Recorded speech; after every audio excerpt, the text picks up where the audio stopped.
What's up, guys? Prince Sports here for raw, uncut, unbiased sports take. Now, check this out. Y'all know Steph Curry dropped that 62 points last night, right? Now, what will it take for him to be in MVP conversations?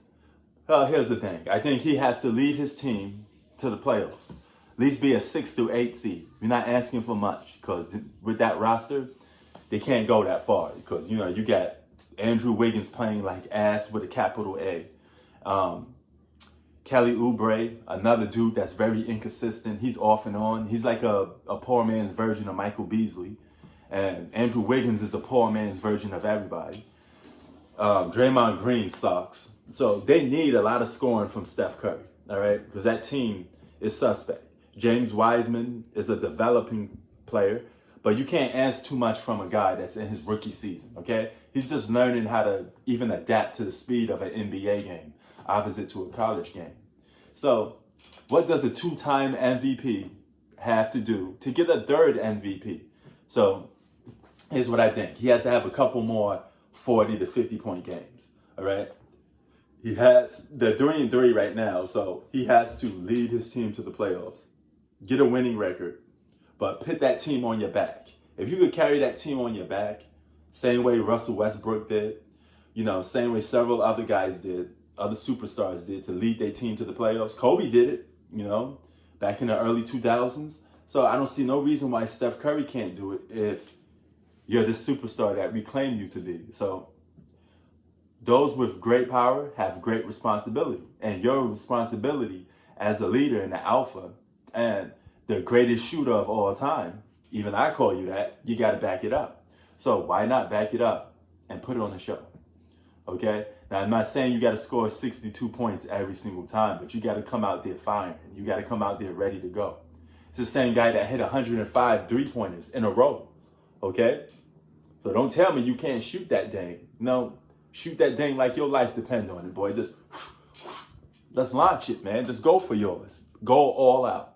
And the highest ceiling that you guys could get this year, it should be just an individual award for you, Steph.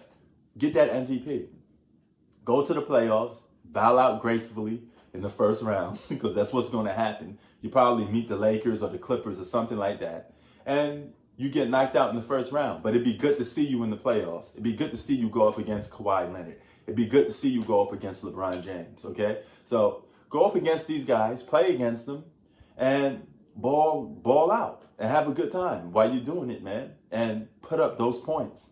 You're going to have to probably lead the league in scoring. You're going to have to do James Harden-esque type of performances in the regular season to lead your team to the playoffs. But if you're that dude that we claim you are, you should have no problem doing that.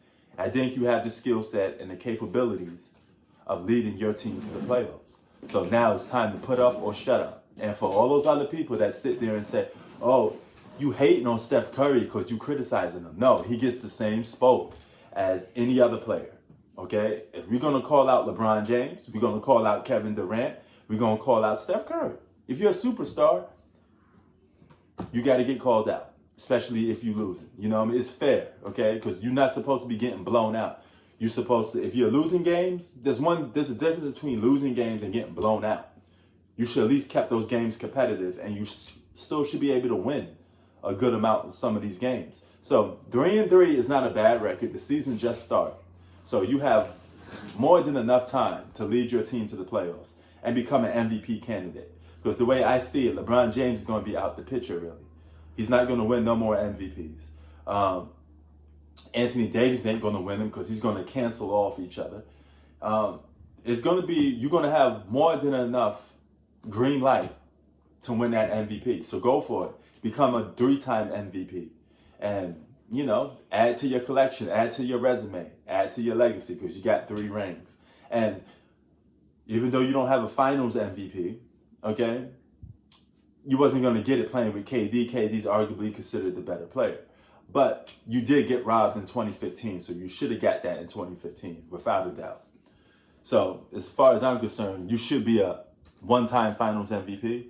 But I'm not going to let that be held against you because everybody and all the people that watch basketball view you as the alpha and the number one of the team. Even when Kevin Durant came on the team, Yeah, you're the best player on this team, but guess what? This is still Steph's team. This is still Steph City. Golden State, the Warriors, the Bay belongs to Steph Curry. And you got to back it up and defend your crown. Prince Sports out. Peace. Also, another thing about Steph that we could go without is basically the showboating. Dog, every time you hit a three, you don't have to be doing this. You don't have to do the bird. You don't have to do, and yeah. Well, you got like 10 different celebrations for every time you score. Can you at least act like you've been here before? We don't need you to celebrate every time you score.